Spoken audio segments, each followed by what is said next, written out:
Alors aujourd'hui, on est sur la commune de Lusigny-sur-Barse. On est en forêt domaniale de la Rivoure, qui fait partie des forêts qui sont sur les communes de Troyes-Champagne Métropole.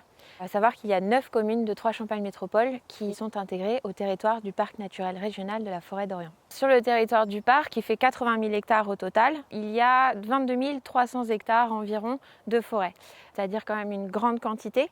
La majorité sont concentrées autour des lacs, mais il y en a aussi plus loin, un peu en Crieuse ou du côté du Barrois. Au niveau de la répartition entre forêt publique et forêt privée sur le territoire du parc, on est en majorité de forêt privée, donc à 70% et 30% de forêt publique. L'histoire de la forêt de la Rivoure, elle remonte surtout au XIIe siècle. Entre 1132 et 1139 a été lancée la construction d'une abbaye cistercienne. Cette abbaye, elle a été commandée par 3 personnes, dont Bernard de Clairvaux. L'ordre s'est construit autour de la construction de granges, au nombre de 6, pour la production de bois, mais aussi pour les pâturages et notamment aussi pour la pisciculture. C'est ce qu'on va retrouver aussi dans le faciès en fait, de la topographie de la forêt, qui va être illustré par des digues qui vont être creusées pour limiter l'écoulement des eaux et garder des zones sèches de pâture, ou alors faire des étangs qui vont servir à la pisciculture, parce qu'il y a une grosse production piscicole à l'époque. Ils exportaient aussi beaucoup de bois pour les constructions, bien évidemment, mais également pour la sidérurgie. Donc il a fallu venir exploiter les forêts.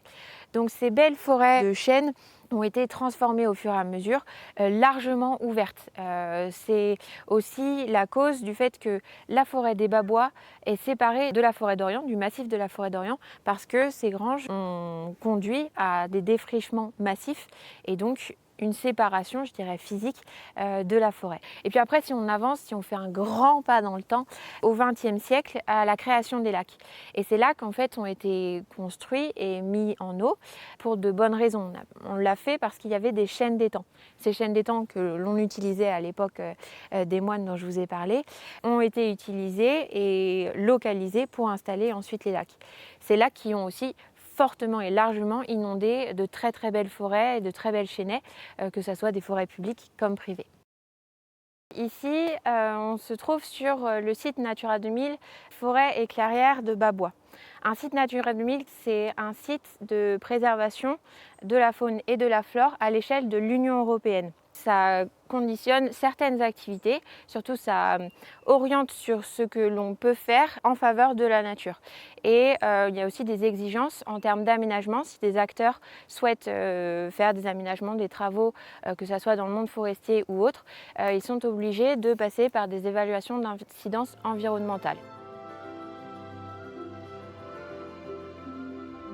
La charte forestière de territoire, c'est un outil d'animation pour mettre en valeur la filière forêt-bois.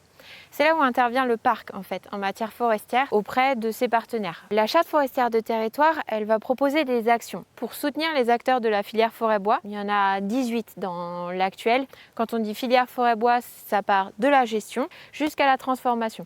La première et la deuxième. Donc on peut travailler jusqu'aux menuisiers, aux entreprises de première ou de deuxième transformation. Et on va les accompagner pour trouver des subventions pour soutenir leur activité, mais aussi leur donner des éléments de gestion et d'intervention plus respectueux de la biodiversité. Par exemple, le parc est en train de lancer une gamme de panneaux relais information service avec tous les services que vous pouvez retrouver dans les centres-bourgs et des panneaux pédagogiques que les communes peuvent installer devant des monuments ou autres. Et ces panneaux sont faits à partir de bois local et par des entreprises du territoire. Le parc a aussi développé une série de podcasts, par exemple, sur la communication. Il y a plein d'actions, c'est vraiment très dense et d'où le fait que le parc soit animateur de cet outil.